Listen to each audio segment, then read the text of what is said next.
अपने ही जन्मदिन में क्या कहा जाए।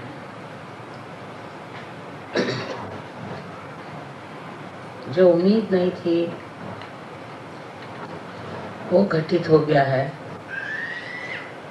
आप इतने लोग सहयोग में आज दिल्ली में बैठे हुए हैं, इससे बढ़कर एक माँ के लिए और कौन सा जन्मदिन हो सकता।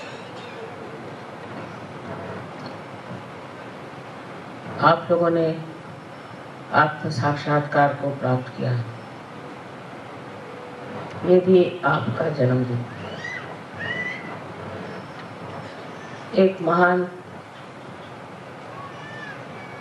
कार्य के लिए आप लोग तैयार हुए हैं और ये महान कार्य आज तक कभी हुआ नहीं, उसके आप संचालक हैं। इससे बढ़ के और मेरे लिए क्या सुख का साधन हो सकता।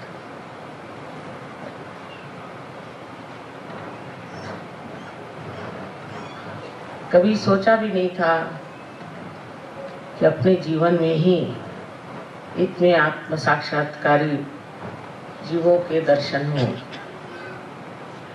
और इतना अगम्य आनंद उठाने को मिलेगा। एक वातावरण की विशेषता कहें जिसमें कि आज आप देख रहे हैं कि मनुष्य एक भ्रांति में घूम रहा है। एक तरफ विदेश की ओर नजर करने पे ये समझ में आता है कि ये लोग एकदम ही भटक गए, वहां पर नैतिकता का कोई अर्थ ही नहीं रहा।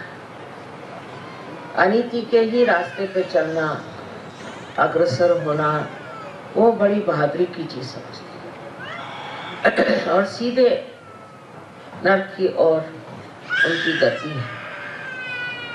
इस गतिमान प्रवृत्ति को रोकना बहुत कठिन काम, लेकिन वहां भी ऐसे अनेक हीरे थे कि जिन्होंने सोचा कि ये क्या जीवन हमारा है। दूसरी तरफ हम जब देखते हैं तो पूरी तरह से कठिन परिस्थितियां बनाई गई हैं मनुष्य के लिए कि आप अपने जीवन को एक कठिन बंधन से बांध लें कि हम धार्मिक हैं, और अगर आप धर्म नहीं करेंगे तो आपके हाथ काट देंगे, आपके आंख निकाल देंगे, आपको जमीन में गाड़ देंगे। ये अतिशयता हो गई।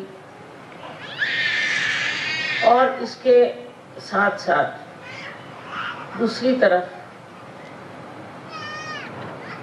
जैसे मैंने बताया कि बहकाव की भी अतिशयता है। दोनों तरफ अतिशयता है। आपको समाधान करना चाहिए कि आप इस भारतवर्ष में पैदा हुए, जिसकी संस्कृति जो है वो संतुलित है।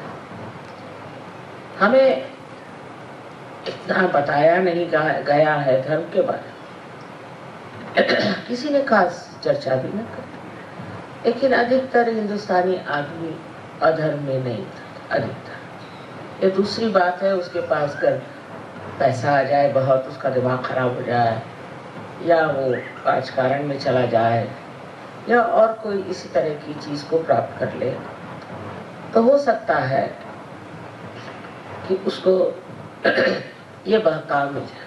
पर उसमें भी खुले आम कोई गलत काम करने की हिम्मत नहीं, क्योंकि समाज इतना जबरदस्त कि उसे खींचे।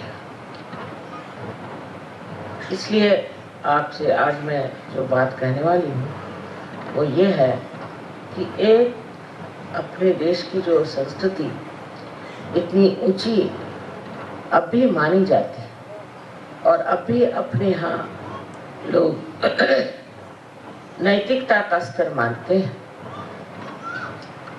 ऐसे देश में विचार करना चाहिए कि यहाँ किसने इतना कार्य किया। ये कार्य स्त्रियों ने किया, भारतीय स्त्री की शक्ति। और इस शक्ति के सहारे उसने अपने बाल बच्चे, अड़ोस पड़ोस और सारे समाज की भी धर्म पे स्थापना की। हालांकि अब विदेशी संस्कृति का असर आ रहा है और उससे हो सकता है हम लोग भी थोड़े बहुत प्लावित हो सकते हैं, पर अतिशयता में जाना बड़ी कठिन बात है, क्योंकि हम लोग जकड़े हुए अपने देश की परंपरा। अपना देश इतना सौभाग्यशाली है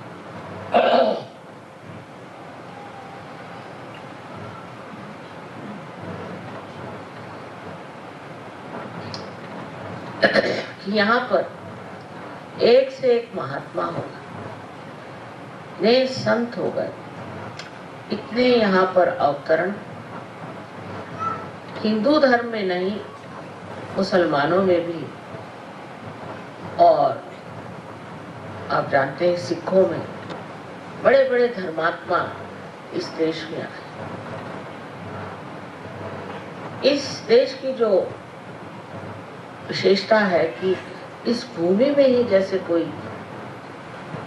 आध्यात्म फंसा। न जाने कैसे लोग आध्यात्म की ओर चलते हैं और मानते हैं। सहयोग की प्रणाली में हम लोग संतुलन में खड़े हैं। मतलब भारतीय संस्कृति में जो गंदगियां हैं उसको तो निकाल ही देना पड़ेगा, और निकल जाती। सहयोग में आने के बाद बहुत से लोग इस चीज को छोड़ देते हैं लेकिन अब भी मैं देखती हूँ कि कुछ न कुछ चीजों से बंधे हुए सहयोगी हैं, और इसका कारण है कि इतने दिनों से जो चीज चली आई है और मान्यता रही, उसके प्रति एकदम उदासीन हो जाना उन्हें कठिन लगता है। विशेषकर हम उत्तर हिंदुस्तान में बैठे हुए मैं देखती हूँ कि उत्तर हिंदुस्तान में या तो मुसलमानों के परिणाम स्वरूप हो, चाहे जैसा भी हो, औरतों की दशा बहुत खराब। औरतों को बहुत छला जाता है, सताया जाता है। शक्ति स्वरूप औरत का कोई मान नहीं। कहा जाता है यत्र नारया जनते तत्र रमनते देवता। जहाँ स्त्री पूजनीय हो और उसकी पूजा की जाए, वहीं देवता रमण करते हैं। इसका ये मतलब नहीं कि औरतों का भी राज हो या वो भी किसी तरह से आतताई हो, लेकिन इसका मतलब यह है कि स्त्री पहले पूजनीय होना चाहिए, उसके अंदर पूजनीय गुण होने चाहिए। वो अगर पति का अपमान करती है, घर में झगड़ा करती है, परेशान करती है और अपने बच्चों की तरफ ध्यान नहीं देती और भी गलत सलत काम करती है, तो वो स्त्री तो पूजनीय हो नहीं सकती। और वही स्त्री पूजनीय होती है जो अत्यंत प्रेममयी, जिस औरत में प्रेम का सागर बसा हो, उसी को लोग पूजते हैं। और जो नहीं है उसके सामने चाहे न कहे कुछ, लेकिन पीठ पीछे उसकी बुराई करते हैं।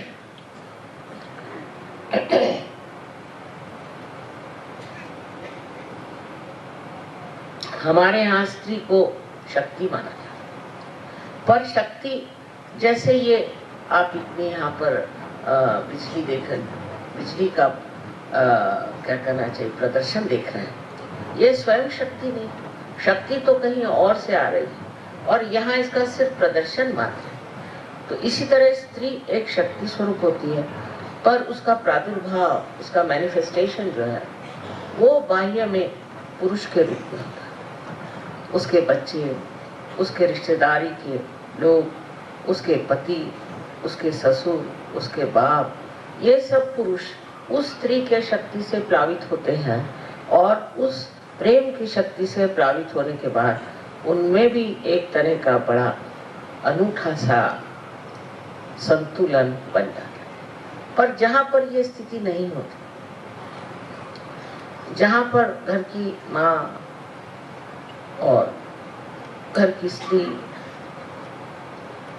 और रिश्तेदार, इन औरतों में वो प्रेम का प्रदर्शन नहीं होता है, उल्टे क्रोध, मत्सर आदि षड्रिपियों से वो अगर भरी रहती हैं, तो ऐसे घरों में कभी भी प्रेम या आनंद आ ही नहीं सकता। ये स्त्री का ही एक बड़ा भारी कार्य है, उसमें हम दबे जा रहे हैं। ये क्या जो शक्ति आज कहाँ से आ रही है, वो अपने को सोचती क्या कि मैं दबे जा रही हूँ, वो तो ये सोचती है कि ये प्रकाश, ये ना मेरा कर्तव्य कार्य है और उसे मैं कर और खुशी खुशी सारा काम। इस समझ को आना जरूरी है। हालांकि औरतों को इतना दबाया गया है इस समझ के कारण, इतनी उनकी अवहेलना करी है कि एक दूसरी चीज खड़ी हो रही है जो कहती है समाज में कि नहीं, ये औरतों का दबाव हम चलने नहीं देंगे, हम पुरुषों को ठिकाने लगा देंगे, उनसे हम हर चीज में लड़ेंगे, उनको हम बिल्कुल बेकार कर दें। ये सब करके देखिए, और देशों में जहाँ जहाँ ये हो रहा है वहाँ के बच्चों का हाल देख लीजिए और वहाँ के सब चीजों का हाल देख लीजिए। अब समझ इसमें क्या है कि मनुष्यों में ये समझ आनी चाहिए। मनुष्य में ये समझ सिर्फ स्त्री में ही नहीं पर पुरुषों में आनी चाहिए। ये पुरुषों को सोच लेना चाहिए कि हमारी स्त्री जो है ये स्वयं साक्षात लक्ष्मी स्वरूप है और उसका मान हमें रखना चाहिए। पहले तो स्त्री भी पुरुष का मान रखे और पुरुष भी स्त्री का मान रखे। मैं देखती हूँ सहयोग में अब बहुत कुछ ठीक हो गया, लेकिन हम लोग जब शादियां करते हैं सहयोग में तो देखते हैं कि जिन लोगों की शादियां, समझ लीजिए जिन लड़कियों की शादियां इंग्लैंड अमेरिका में हुई, तो वो उनके पति उनके इतने गुलाम बन जाते हैं कि उनका दिमाग खराब हो जाता है। सबका नहीं, सबका नहीं। और उल्टी बात ये है कि जिन लड़कियों की शादियां हिंदुस्तान में होती हैं वो तो कहती भगवान बचाए रखे, सास ससुर ये वो मार झंझट, सब लोग तो मारने को पड़ते। कहने का मतलब ये है कि ना संतुलन वहां न संतुलन यहाँ। ये संतुलन स्थापित करने के लिए सहयोगियों को समझ लेना चाहिए। इसका मतलब ये नहीं कि कोई पति को अपने सर पर बिठा ले या कोई पत्नी को सर पर बिठा ले। इसका मतलब है कि प्रत्येक का एक मूल्यांकन होना चाहिए, इवैल्यूएशन। सबको वैल्यूएशन करने के बाद आप समझ सकते हैं कि कहाँ तक आप संतुलन में। आप दूसरों की बात नहीं सोचिए, अपनी बात सोचिए। जहाँ आपको जो कहना है वो कहना ही होगा और जो कुछ आपको सुनना है वो भी सुनना होगा। मैं देखती हूँ सहयोग में हमने शुरुआत पहले कुटुंब से की, कुटुंब व्यवस्था से सहयोग को धीरे धीरे बांधा है और जब कुटुंब ठीक हो गए उसके बाद फिर हमने एक एक चीज पर कदम रखा। आज आपको पता है कि ये 25वां सहस्त्रार इस बार मनाया जाएगा। 25 साल हो गए जब सहस्त्रार खुला था, तब से लोगों ने इस चीज को प्राप्त किया और प्राप्त करके एक इससे बड़े प्लावित हुए, नरिश हुए, आज इस स्थिति में आ गए। अब हमारे लिए आगे क्या करते हैं? कुटुंब से शुरू करें तो कुटुंब में हमें शांति प्रस्थापित करें। पहली चीज है शांति। जहाँ शांति नहीं होगी वहाँ कोई भी चीज पनप नहीं सकती। समझ लीजिए ये यहाँ जो गमले रखे हैं ये सब हिलने लग जाए तो ये बढ़ेंगे, खत्म हो जाए।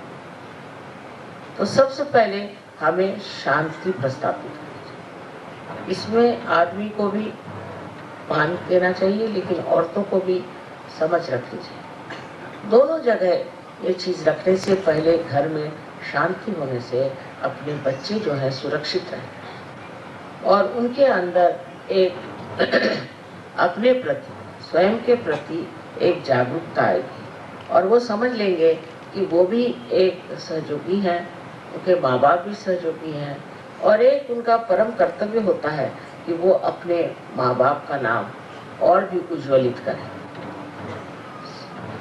अब मैं देखती हूँ कि सहयोग बढ़ते बढ़ते अब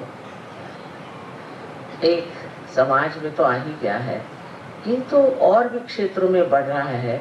माने अब हम लोग यहाँ पर जैसे लोग आए हैं, कोई मद्रास से आए हैं, कोई महाराष्ट्र से आए हैं, कोई कहीं से आए हैं, तो देश और देश इस तरह से विचार करते हुए सहयोग पर। अब इसमें भी उसी तरह का प्रकार होता है। जैसे अब दिल्ली वाले आए तो उन्होंने कहा कि माँ आपका बर्थडे दिल्ली में होना चाहिए। अच्छा भाई, कर देंगे, वो तो मानना ही पड़ेगा। दिल्ली वालों को कौन मना कर सकता है, यहाँ बर्थडे नहीं हो। बाप रे, हो गया फिर मेरा। तो मैंने कहा भाई शांतिपूर्वक ये चीज़ ठीक है, दिल्ली में ही करो, वो अच्छा रहेगा और व्यवस्था भी यहाँ अच्छी होती है, सब लोगों का इंतजाम भी होता है, सब दृष्टि से मैंने कहा ठीक है। लेकिन उसमें हम दिल्ली वाले हैं या हम दिल्ली वाले हैं ऐसा लेकर के भी लोग झगड़ा। अब ये तो बड़ी ही संकुचित प्रवृत्ति, मतलब जो सहयोग का दूसरा सामूहिक स्वरूप है, उसे समझने में हमने गलती की। सामूहिकता में अगर आप नहीं उतरेंगे तो आपका जो संतुलन है वो डावाडोल। अगर हम कहें कि अच्छा इस बार हम बम्बई में ही हो जाए बर्थडे, क्या है कहीं भी हो, बर्थडे तो होगा ही, हमारी तो उम्र बढ़ने ही वाली है, आप चाहे कहीं भी करिए। लेकिन उसमें फिर उलझन हो जाएगी कि भाई इस बार मैंने ऐसे क्यों किया, या तो लोग ये कहेंगे हमसे कोई गलती हो गई, और या ये कहेंगे कि माँ ऐसा आपने क्यों किया, दिल्ली वालों के इतने बार आपने किया था, अब इस बार क्यों नहीं कर रहे दिल्ली वालों के। तो ये जो तादात्म्य हमारा गलत चीजों से आइडेंटिफिकेशन है, हम यहाँ के रहने वाले, वहाँ के रहने वाले। पहले तो यहाँ तक था कि एक गली में रहने वालों में भी झगड़ा होता, अब वो खत्म। फिर अलग अलग मोहल्ले में रहने वालों में बड़ा झगड़ा होता, और हर एक मोहल्ले के लोग अलग अलग बैठ के मैं देखा करती थी, अरे बाप रे अभी ये चल ही रहा है। फिर वो मोहल्ले छूटे हर जगह। अब भाषा पर भी थोड़ा बहुत आ गए, भाषा पर आ गए कि ये फलाना भाषा बोलते हैं, हम ये भाषा बोलते हैं, भाषा। हमें तो अपनी पहले सबसे अच्छी बात ये है कि हमारे देश की जो भाषा है वो तो सीख लेनी चाहिए, चाहे आप हिंदू हो, मुसलमान हो, चाहे मराठी हो, चाहे अंग्रेजी हो, चाहे पहले आपको हिंदी भाषा आनी चाहिए। सहयोग में अब मैं 14 आपकी ऑफिशियल भाषा में कैसे बोल सकती और आपसे वार्तालाप कैसे होगा।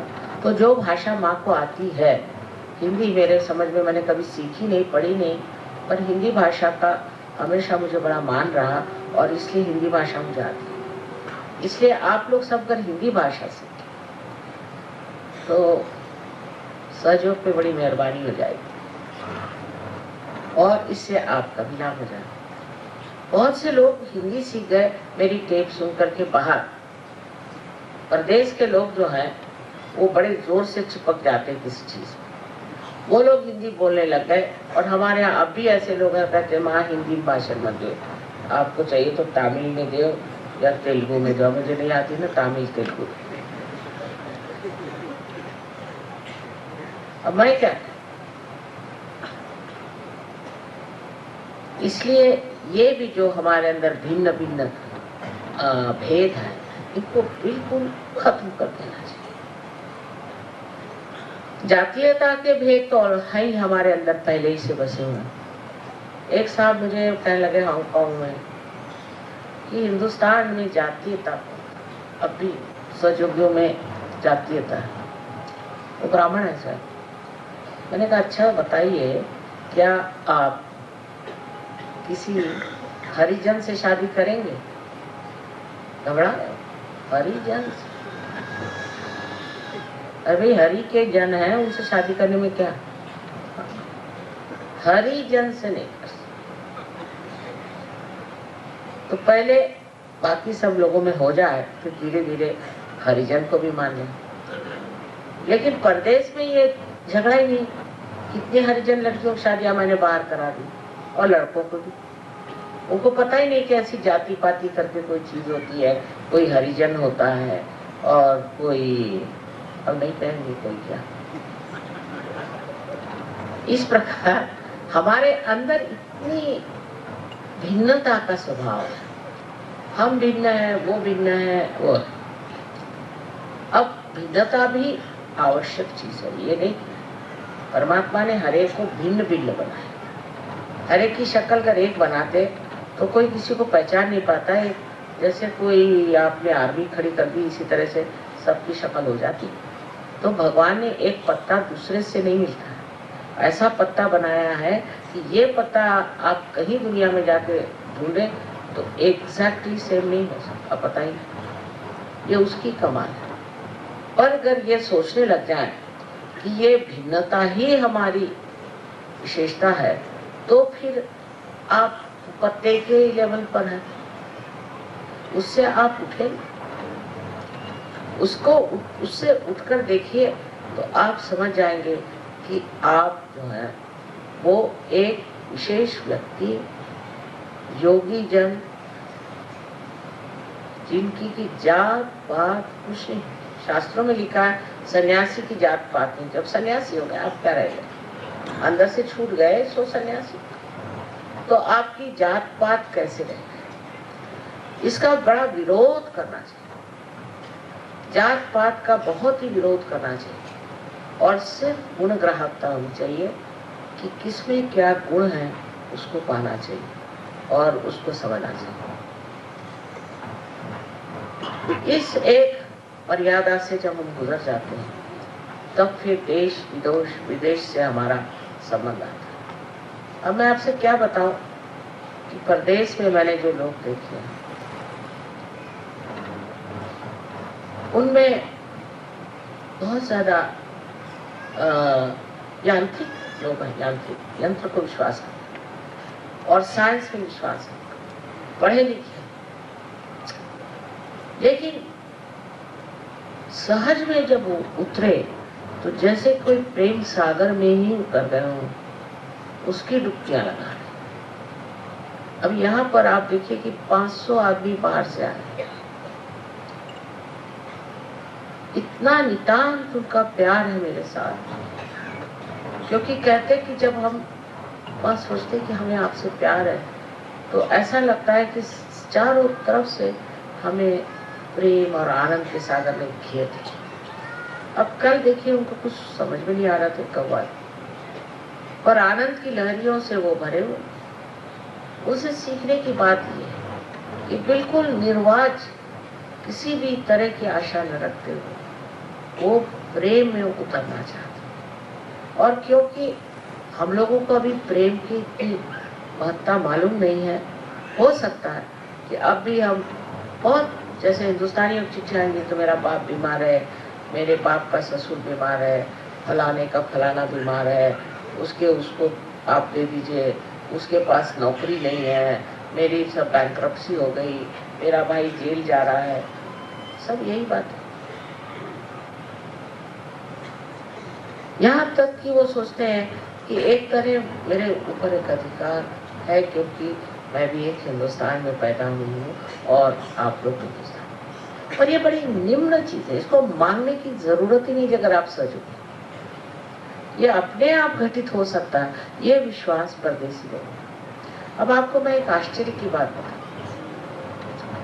एक औरत यूएन में काम करती थी, सहयोगिनी, वो मेक्सिको में चली गई यूएन में।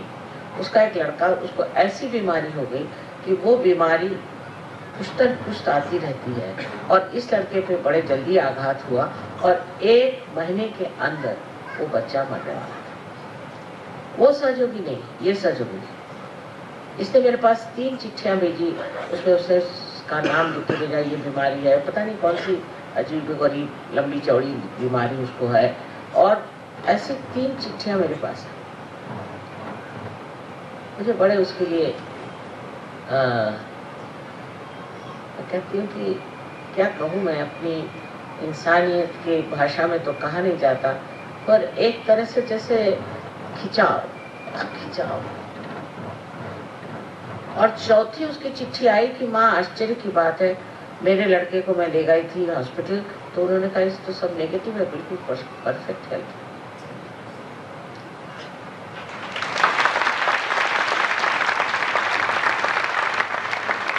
और हिंदुस्तानियों का ऐसा नहीं, एक बार माँ से मुझे मिला दो, अगर माँ मेरे बच्चे को ठीक करेगी तो वो ठीक होगा।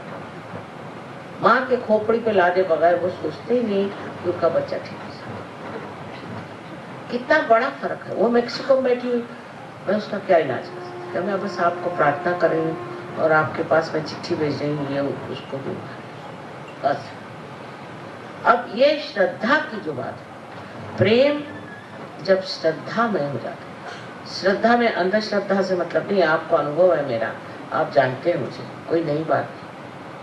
वो अगर श्रद्धा में हो जाए तो कैसे काम बनते हैं ये समझने वाली बात। और अगर श्रद्धा न हो, सिर्फ हम तो माँ को बहुत मानते हैं,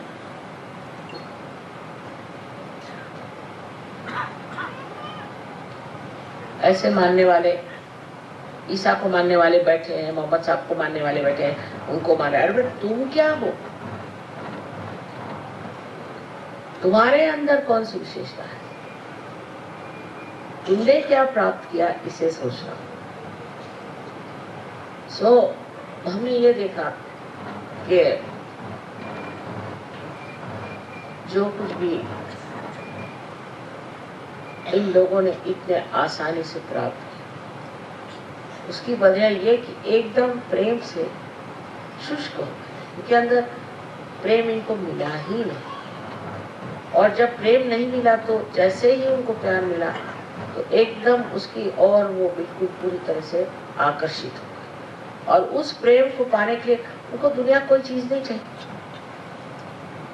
कोई चीज नहीं। अब आते हैं गणपतिपुरे में, हिंदुस्तानियों की शिकायत पर, खाना अच्छा नहीं, मद्रासी कहेगा कि मुझे खाना पसंद नहीं, तो लखनऊ वाले कहेंगे एक साथ क्या खाना बनाते हैं।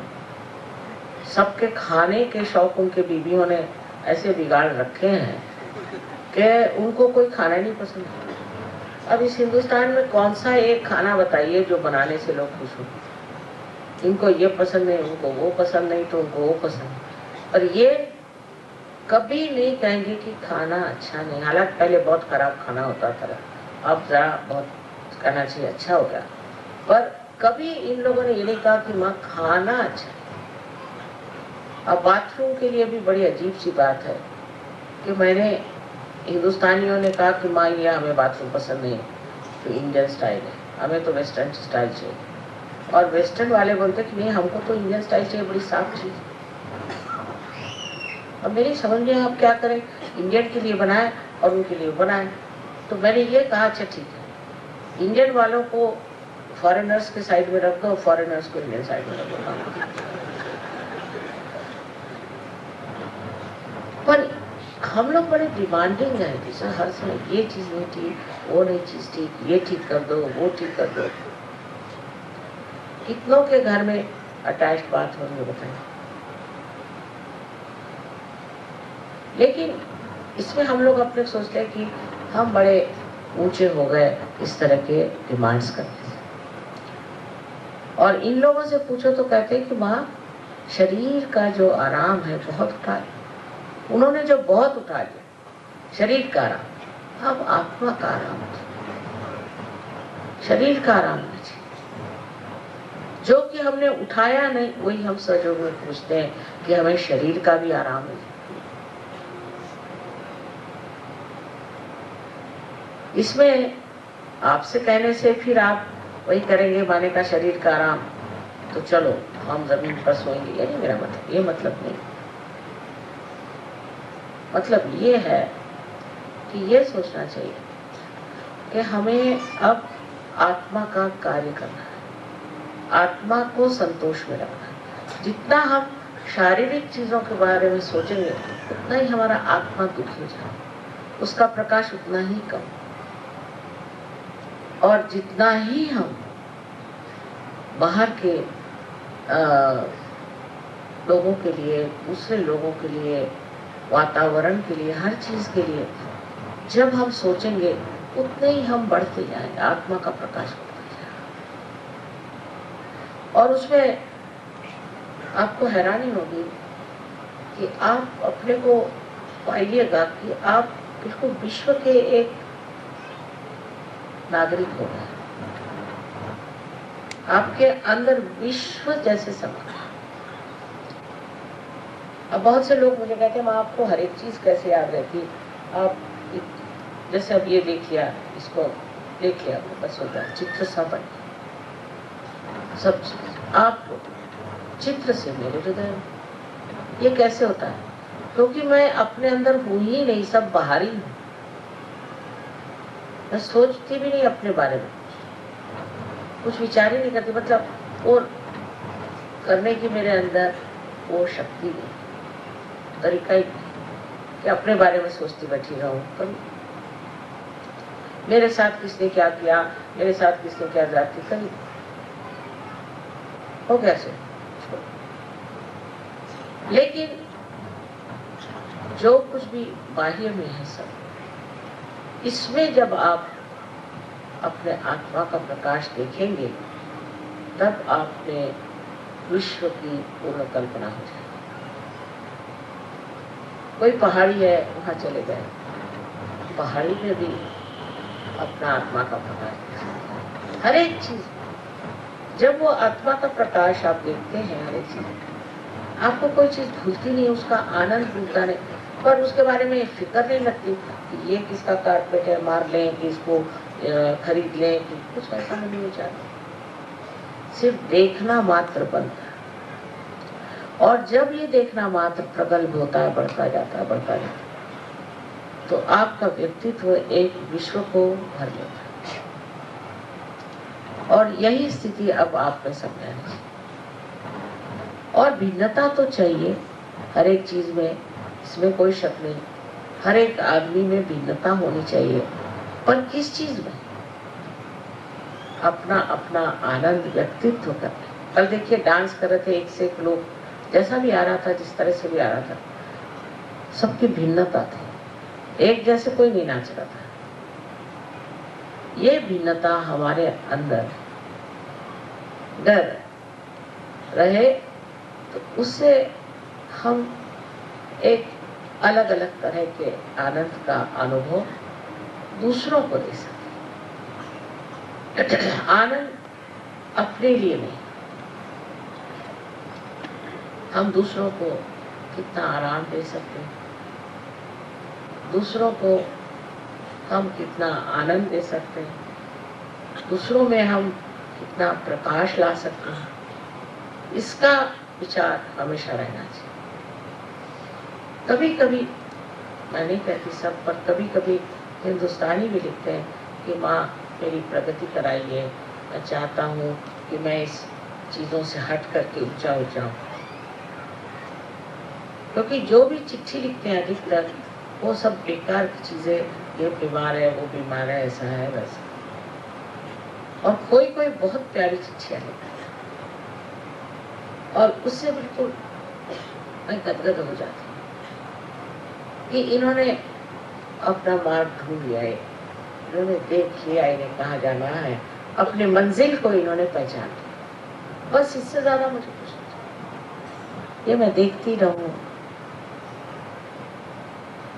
और उसको आत्मसात करती रहूं, पर चाहत ऐसी नहीं है किसी चीज की जो कि आप कह सकते हैं, क्योंकि जो चीज हमेशा बढ़ रही है क्षितिज की जैसे, होराइजन की जैसे, उसके लिए आप कैसे कह सकते हैं आपकी क्या चाहत है?